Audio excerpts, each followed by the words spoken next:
ಇವತ್ತ ನಮ್ಮೂರಿಗೆ ಆಂಬುಲೆನ್ಸ್ ಕರೆಸಿಬಿಟ್ಟು ನೋಡ್ರಿ. ಏನ್ ಅರ್ಥವೇ ಆಗ್ತಿಲ್ವೇ ಈ ಕೇಸು. ಮರಿಗೆ ಆರಾಮಿಲ್ರಿ, ಜ್ವರ ಬಂದಾವು. 1962 ಕಾಲ್ ಮಾಡಿದ್ದೆ, ಈಗ ಬರ್ತಾರಂತ. ಅದ ಟಗರ್ ಮರಿಗೆ ಜ್ವರ ಬಂದಾವ್ರಿ. ಎಷ್ಟ್ ತಿಂಗಳೈತಿ? ಅದ್ರಿ ಒಂದ್ 7 ತಿಂಗಳದೈತ್ರಿ. ಮತ್ತ ಅದ ನಡ್ಗಾಕತೈತ್ರಿ ಅಟ್ ಅದಕ್ಕ ಬಂದ್ ನೋಡ್ತಾರನ ಅಂತ ಹೇಳಿ ಕಾಲ್ ಮಾಡಿದ್ವಿ. ಎಲ್ಲಿ ಬರ್ಬೇಕು ನಗರದಾಗ? ಈಗ ನಗರದಾಗ ಮಠ ಐತಲ್ರಿ, ನಿಮ್ ಮಠದ ಅಂತೆಲ್ಲ ಹೆಂಗೈತಿ ಬಿಡು.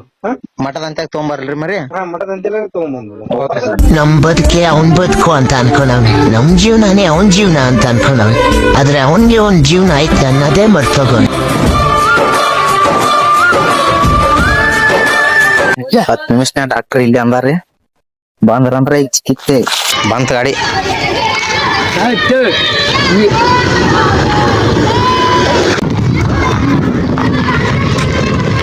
ವ್ಯಾನ್ ಎಲ್ಲ ಬಂದಿತ್ತ, ಬಟ್ ಅಲ್ಲಿ ವಿಡಿಯೋ ಮಾಡಕ್ ಆಗಲಿಲ್ಲ. ಯಾಕಂದ್ರೆ ಮರಿ ಅಂತೇಕ್ ನಾನು ಒಬ್ಬ ಇದ್ದೆ. ಈಗೇನೋ ಅಡ್ಡಿ ಇಲ್ಲ, ಹೊಟ್ಟೆ ಹಾಕಿದ್ರ ಹೊಟ್ಟೆ ತಿನ್ನಾಕತತಿ. 2 ಚೂಜಿ ಮಾಡಿದ್ರು ಹೊಟ್ಟೆಲ್ಲ ತಿನ್ನಾಕತತಿ. ಏನೋ ಒಂದು ಮಟ್ಟಿಗೆ ಆರಾಮ ಆತು. ಇವಾಗ ಏನೋ ಒಂದು ಸ್ವಲ್ಪ ರಿಲ್ಯಾಕ್ಸ್. ರೆಸ್ಪಾನ್ಸ್ ಚಲೋ ಮಾಡ್ತಾರೆ. ಇಂಥ ಯೋಜನೆಗಳನ್ನೆಲ್ಲ ಸದುಪಯೋಗ ಪಡಿಸ್ಕೊಳ್ಬೇಕು ನಮ್ಮಂಥ ರೈತರೆಲ್ಲ. ನಿಮ್ಮ ಎಮ್ಮೆ ಆಕಳ ಇಂಥ ಟಗರ್ಗಳಿಗೆ ಮತ್ತು ಆಡುಗಳಿಗೆ ಕುರಿಗೆ ಆರಾಮಿಲ್ಲ ಅಂದ್ರೆ 1962 ಕಾಲ್ ಮಾಡ್ರಿ, ಬಂದು ರೆಸ್ಪಾನ್ಸ್ ಮಾಡಿ ನೋಡೋಕ. ಮತ್ತೆ ಸಿಗೋಣ ಮುಂದಿನ ಇಡೋದಾಗ.